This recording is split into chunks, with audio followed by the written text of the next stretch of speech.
이사야의 증거 51번째 시간입니다. 오늘 이사야 54장을 통하여 하나님의 영원한 긍휼과 자비에 대해서 홀로 된 여인의 자식에 대해서 변론해 보도록 하겠습니다. 본장 53장과 같이 만민을 죽으신 그리스도의 몸으로 말미암아 이루어진 열매를 특별히 영원한 긍휼과 자비를 베풀어 주신다는 것을 가르칠 때 남편 없이 난 자의 자손이 세계 열방을 얻고 새로운 시대를 이룬다고 하였습니다.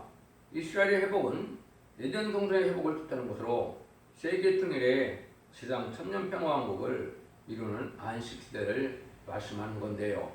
여기서는 이제 여자의 후손인 예수님을 통하여 이제 하나님의 영원한 언약과 평화를 이룬다는 것인데, 이것은 1차적으로는 이 땅의 천년 신화평화가 이루어지는 일이고, 2차적으로는 백보자 심판 후에 이제는 영원한 무궁세계에서 다함이 없는 영원한 완전한 그 나라를 이루는 일이 되겠죠. 하나님과로 동고동락하는 놀라운 세상이 펼쳐지게 되는데, 하나님의 약속은 영원한 약속이다 이 말입니다.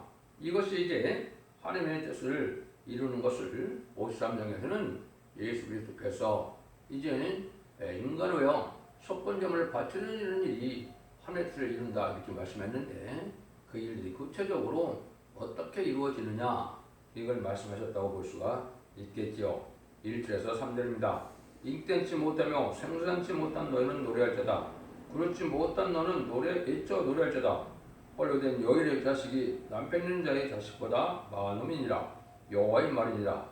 내 장막들을 넓히며 내 처소에 휘정을 아끼지 말고 넓혀대 너의 줄을 길게 하며 너의 팔뚝을 견고히 할지어다. 이제 너는 좌우로 퍼지며 네 자손은 열방을 얻으며 평평한 성읍들로 사람 살 곳이 되게 할 것임이니라. 하나님께서는 만민을 죽으신 그리스도의 몸으로 말미암아 이루어지는 열매를 특별히 영원한 긍휼과 자비를 베풀어 준다는 것을 가르칠 때, 여기 남편 없이 난 자의 자손이 세계 열방을 얻고 새로운 시대를 이룬다고 했습니다.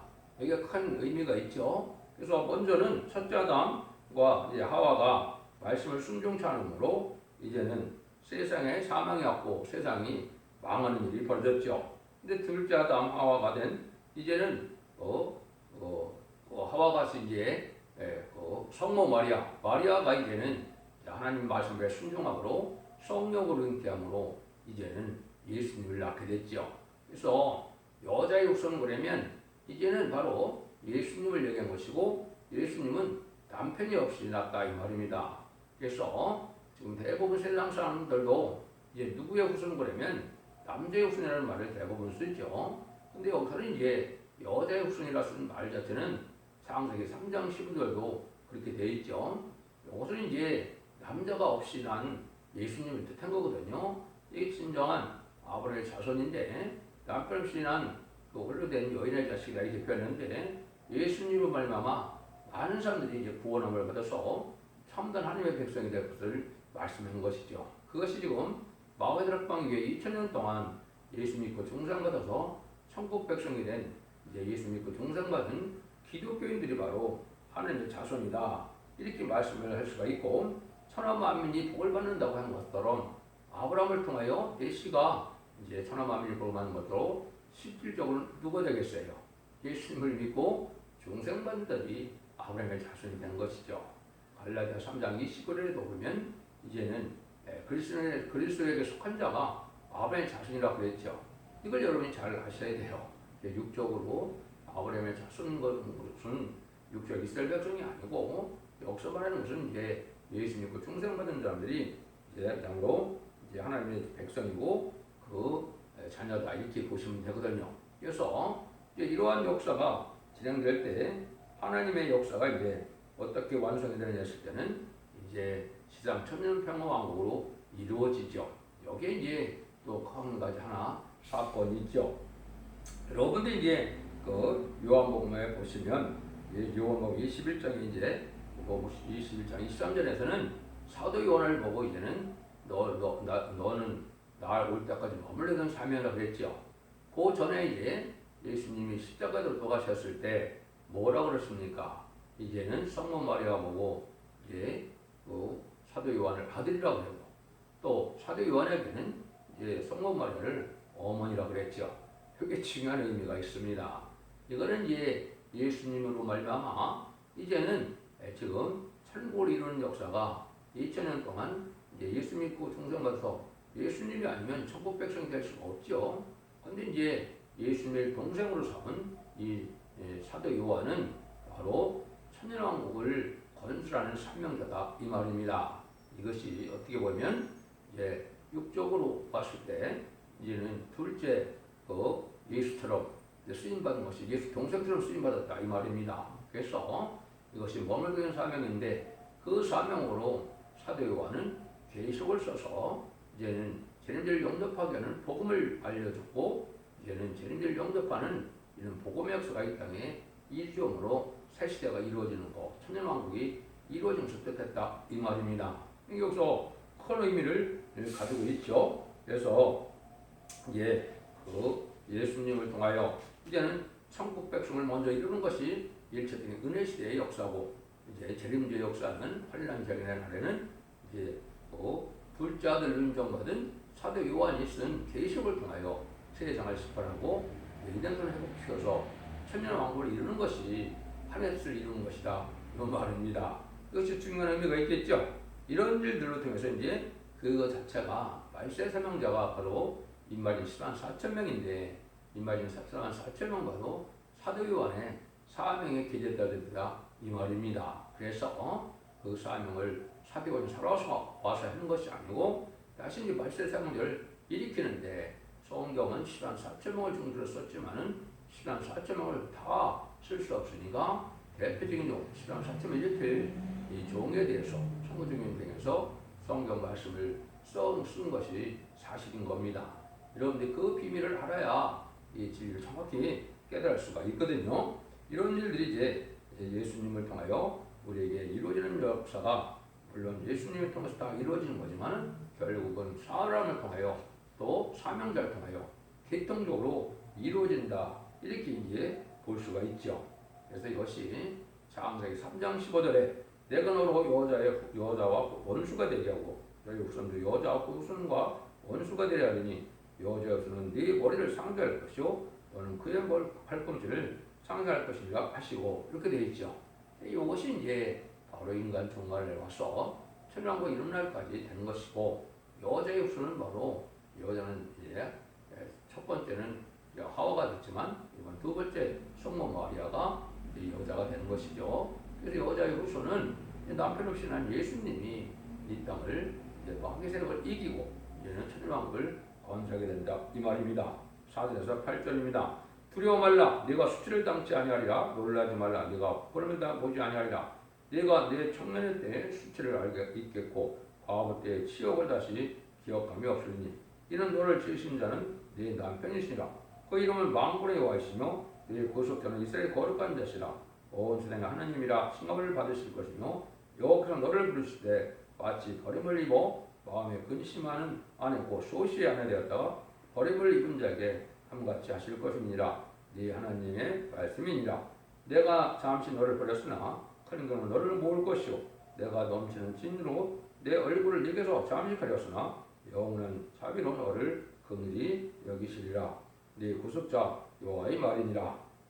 이것은 이제 동정녀 마리아 몸에서 나신 예수님으로 말미암아 영적 이스라엘 절대적으로 수치를 당치 않고 세시를 이루는 데는 버림을 당했던 아내가 다시 긍휼함을 받고 환영을 받은 같이 남편 되시는 하나님을 떠났던 민족이 들어와서 영원한 긍휼과 자비를 받게 된다는 것을 뜻합니다. 홀로 된 여인의 자식이 예수님인데 예수님도 십자가에 들어가실 때 하나님께서 잠시 버림을 당한 것처럼 그렇게 되었죠.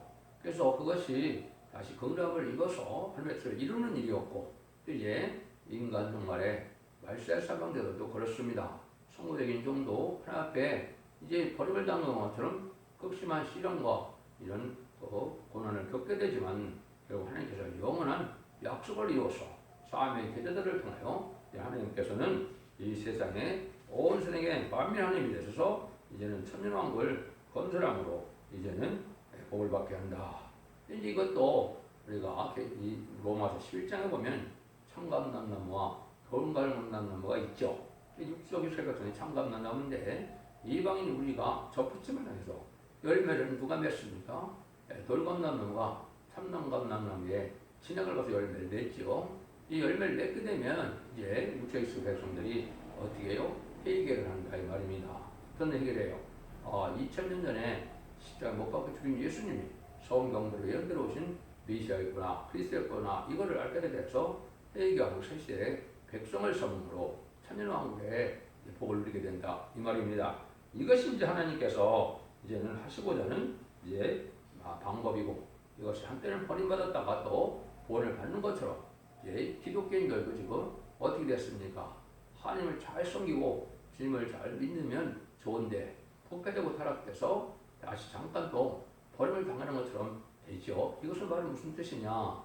재림이를 영접할 그러한 재단과 그러한 사명자는 다시 나오게 되는 거죠. 그것이 이제 첫대교회인데 첫대교회를 통하여 완전변의 역사를 이루게 하시고 그 진리 앞에 순종하는 자들은 이방인이라도 북방 공산당의 백성이라도 저 아프리카의 하나님을 모르는 자들이라도 다시 구원을 받게 된 일이 또 있게 되는 겁니다. 이스라엘 백성들이 선민이었다가 잠시 버림을 당했다가 다시 회개하여 새시대 축복을 누릴 수 있는 것처럼 지금 육적 이스라엘 백성들이 아닌 영적 이스라엘 백성들인 예수님을 충성받는 자들도 이제 하나님께서 전 세계 다시 이제 버림을 당하는 것처럼 이제 하시지만은 다시 긍휼을 입어서 믿고 순종하는 말씀 앞에 순종하는 자들에게 새 시대의 축복을 누리게 되는 겁니다. 그래서 이 시대의 구원은 재림을 영접하는 구원인데 재림을 영접하는 방법은 두 가지 방법밖에 없다고 했습니다. 인마진 10만 4천 명이 되어 변성천함으로 공중한 예수를 영접하는 자들과 능히 쓸 수 있는 건물가 돼서 마지막 이 변론의 말씀에 순종하여 예비처 보트로 인도받아서 심판하려는 날에 살아남아서 새시대 백성이 돼서 만왕 왕으로 오시는 예수를 영접하는 방법밖에는 없다고 그랬습니다. 그 일들이 이제 이 모략적으로 다 이루어질 것입니다. 9절과 10절입니다. 이는 노아의 홍수의 별이로다. 네가 다시는 노아의 홍수로 땅 위에 범람지 않게 하리라. 맹세한 것 같이 내가 다시는 너를 노하지 아니하며 다시는 너를 책망하지 아니하기로 맹세하노니 산들은 떠나며 작은 산들은 옮겨지라도 나의 인자는 내게서 떠나지 아니하며 화평케 하는 나의 언약은 옮기지 아니하리라. 너를 긍휼히 여기는 여호와의 말이라. 이와 같이 되는 것은 다시 피하지 못할 영원한 언약이다 하겠죠. 산이 옮겨질 전정 이 화평케 할 언약은 옮겨지지 않는다. 이 말씀이죠. 이 말씀이지 인간과 하나님과 사이를 이제 죄 때문에 사이가 꺼졌는데 예수님이 오셔서 죄를 해결했으므로 이제 하나님과 인간과의 관계가 다시 평화를 이루게 되는데 그것이 일체적으로는 이제 세상에 이루어지는 천년평화 왕국이요. 이제 천년왕국의 마지막 때 백보자 심판이 이루어서 최종 심판이 이루어지고 영원한 무궁세계에서 하나님과 또 동거으로 가는 새 예루살렘 성을 이제 이루는 일이죠. 이것이 하나님의 이제 영원한 여기에 약속이 된다. 그래서 하나님께 화평되는 나의 언약은 옮기지 않는다. 영원히 이루어진다. 그죠? 영원한 무궁세까지 이루어지게 되는 겁니다.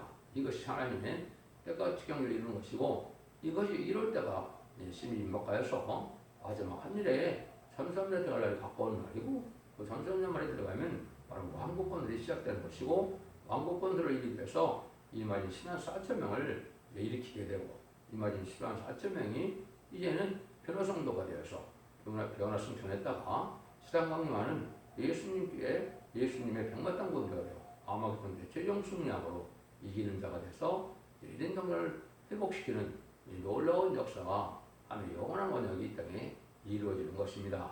여러분들이 이 비밀을 깨닫는 것이 참된 진리의 말씀이고 참된 이제는 말씀의 복음의 비밀이며 구원의 비밀이다. 이렇게 보시면 됩니다.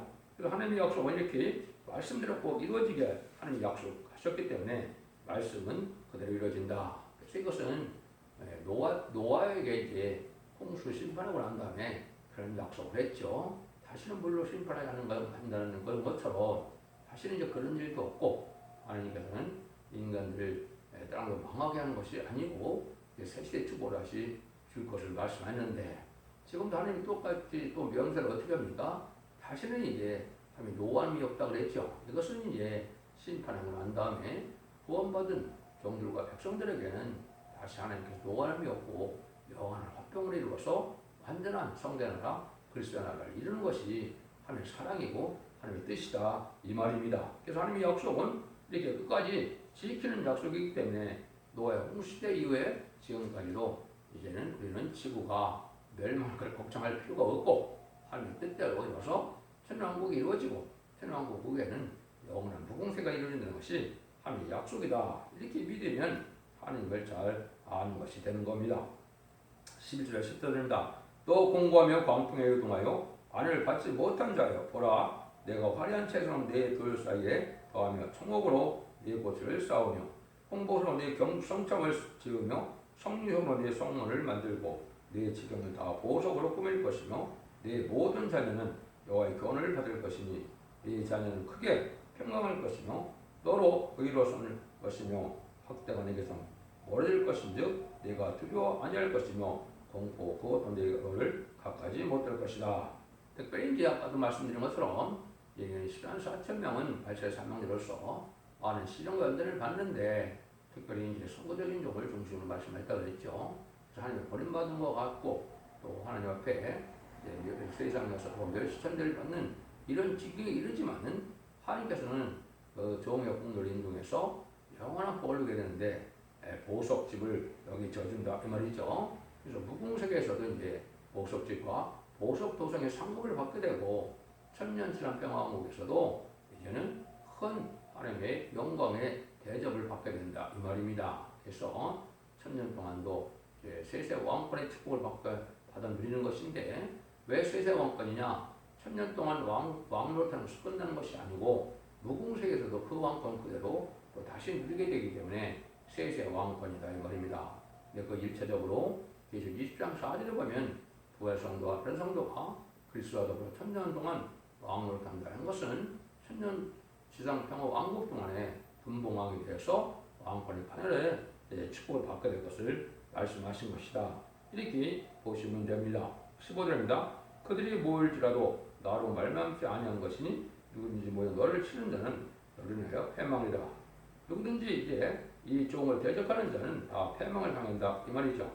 그래서 예수를 비롯한 백성이라도 마지막에 이 성공적인 종들의 말세 사명자들의 예언의 말씀을 읽고 듣고 지켜야 복을 받고 마지막 진리의 심판에 대한 틀로 사랑의 별을 경고할 때 이걸 받지 않으면 망하게 된다 이 말입니다. 이것은 심판주의 역사는 긍휼과 자비로 임하는 것이 아니고 하나님의 공의로 심판의 역사가 임하는 것이므로 해결을 주고 또 사랑의 별을 경고해서 마지막으로 이제 원죄자 문제를 해결시켜주는 이런 복음을 전할 때 이걸 받아들이지 않으면 망할 수밖에 없다는 것이죠. 이 복음의 역사를 그래서 이사 60장 12절에서는 너를 섬기지 않는 백성과 나라는 파멸하리니 그 백성은 반드시 진멸되라 이렇게 말씀을 했거든요. 그래서 이걸 대적하고 또 이것을 거부하는 이런 자들에게 스가랴 14장 12절에서는 이렇게 되어 있죠. 이것이 아마 이제는 대적장의 심판 때 이루어질 일인데 뭐라고 그럽니까? 예루살렘을 친 모든 백성이 여기서 내리신 재앙이 일어나니라. 곧 섰을 때 그 살이 썩으며 그 눈이 구멍 속에 썩으며 그 혀가 입속에서 sul을 것이요 눈과 살과 혀가 썩는다. 참 놀라운 일이죠. 이것이 이제 대적재앙 때 심판을 받을 때 되어질 일인데 이러한 재앙이 지금 많이 내리고 있는 것은 바로 하나님께서 이제 각성을 받고 이제 회개로 하나님 앞에 돌아오라는 뜻인데 많은 사람들이 다 이제 그런 생각을 하지 못하고 있죠. 과학의 미혹에 빠져서 하나님 앞에 회개가 들어올 기회를 마지막으로 주는 때가 지금인데 재앙의 때 이걸 느끼는 것이 참 중요합니다. 그래서 여러분들이 진리의 말씀을 믿고 순종해야 하나님께서 약속하신 자손만대에 영원한 축복을 누릴 수 있는 그런 복을 누리게 되는데 지금 그거를 잘 안 받아들인다 이 말이죠. 16절에서 17절입니다. 숯불을 불러서 자기가 쓸만한 길을 제주하는 장인도 내가 창조했고 파괴하며 진멸한 자도 내가 창조했고 하였은즉 물을 너로 치려고 제대는 기계가 날카롭지 못할 것이다. 물을 일어나 너를 대적하여 성사하는 혀는 내게 종대를 당하리니 이는 여호와의 종들의 기업이요 이는 그들이 내게서 얻은 의인이라 여호와의 말이다. 아무리 사람이 제조한 날카로운 기계가 있다 이 말이죠. 그런 이제 인간의 최후의 무기가 핵무기죠. 이 핵무기를 가지고 있다 하더라도 하나님의 종들이나 하나님의 택한 백성들은 해할 수 없다 이 말입니다. 그래서 그것은 세상에 해결치 않은 악인 가전을 멸망시키는 도구는 될지언정 하나님의 택한 종들과 택한 백성들은 그런 거로 말미암아 해함을 따지지 않는다 이 말입니다. 이것이 전선대문에 알고를 모르는 역사로 진리의 신분에 대한 길을 전할 때 청량하여 충성과 진실을 다하면 입맞은 시당 사람의 변호성도 되고 결국 7장 9절에 능일 쓸수 없는 큰 무리의 백성은 예비 저 모토로 인도받아서 심판날에 재앙을 넘게 하고 새 시대를 이루는 새 시대의 복을 누리게 된다 이 말이거든요. 이것이 하나님의 약속이죠. 이런 일들이 이제 바로 진행될 때가 인간 중에 마지막 때인데 이런 날이 이제 될 때가 임박심이 임박한 때다. 여러분들이 이제 다니엘의 세 친구가 보면 이제는 7번에 되는 풀무불에 들어가서도 머리털 하나 상처 났다 그랬죠. 옷도 하나 거울 쓰지 않아 그랬죠. 이것이 이제 신앙의 절기를 지키는 자들이 아니어서 핵무가 터지는 아마겟돈 전쟁에서도 절대적인 보호함을 받을 것을 보여주신 것이죠. 그래서 여러분들은 이제 마지막 이 말세 복음인 축전곳에 시작하고 축전 앞에 성천하는 아름다운 시기에 진리에 대한 필요 말씀의 결론에 순종하는 것만이 이제는 이 시대에 사랑의 방주, 은혜의 방주, 구원의 방주를 타서 8년까지 안에 살아서 새 시대에 자손만대 증거될 수 있다 이 말입니다. 그러니까 이 시대에 구원의 방주는 바로 완전변 역사가 일어나는 제61장에 나오는 것처럼 또 감람나무 또 첫째다 그런 것처럼 첫대기의 끌려는 역사에 순종하는 것만이 이 시대에 방주에 타는 일이 되는 겁니다. 그런데 이 말씀을 잘 깨달으셔서 하나님 앞에 영원한 복을 누리기를 바랍니다. 하나님께서는 그리스도를 통하여 이루어지는 역사는 영원히 변치 않는 완전한 언약이 이루어지므로 새 시대가 온다는 걸 가르쳤는데요. 또한 이것이 백보자 심판 후에는 이제 무궁색에서 영원한 최대 생성을 이루어 완전한 그리스도의 나라 성대 나라가 완전히 이루어서 하나님의 나라가 무궁색에서 이루어서 영원한 복락을 누리는 것이 하나님의 사랑인 것입니다. 여러분들이 복음을 잘 받아들임으로 자손 만대의 축복을 누릴 수 있는 복된 종들과 성도님들 다 되시기를 예수님으로 간절히 축원드립니다. 아멘.